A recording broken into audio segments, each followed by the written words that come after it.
In one of the newer X-Men movies, I forgot which one, and I forgot even the name of the character, but there's one of these superheroes, one of the X-Men, who's got this superpower of like super lightning fast speed, and like the movie shows it like he's like running around and stuff like a maniac. It's almost like everything around him just like stops, like everything around him freezes, and he's able to kind of do whatever as time around him seems to pause, like so fast.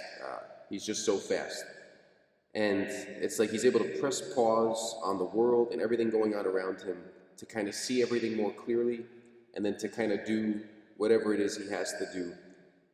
I think about that superhero guy, that X-Men, especially today on the feast day of Saint Bruno, the great Carthusian monk who lived and died about 1,000 years ago. Among his students and pupils was Pope Urban II. A pretty influential pope himself who was responsible for calling for the First Crusade. And St. Bruno founded the Carthusian monks, the Carthusians who have probably the most austere and ascetic way of life out of all the different religious contemplatives in the church. You know, these monks who really live on God alone. There's about 300 Carthusians in the world today. The Carthusians have a beautiful motto.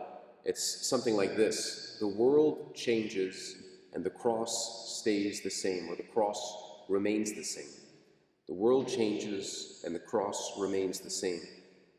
But I think that contemplative life that we're all called to, according to our own state of life, that deep interior union with Christ, that the craziness of the world can never ultimately affect or rob us of, that's what allows us to see all the chaos of our times from an eternal perspective.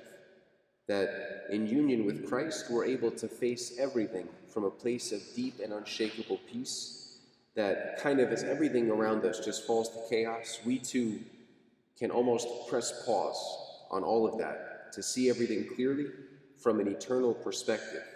I think St. Bruno and the contemplative life teach us that most powerfully.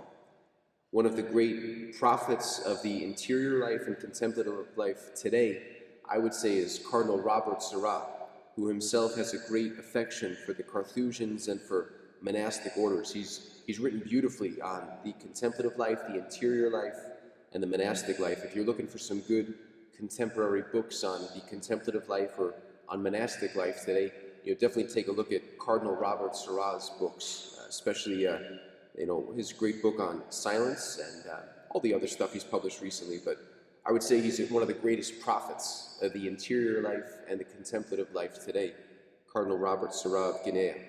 So in the midst of the chaos in our world and all the noise that surrounds us, we pray that through the intercession of St. Bruno, that we too can see the chaos and the crises of the moment from an eternal perspective, so that we too can remain unshaken in that deep interior union with Christ.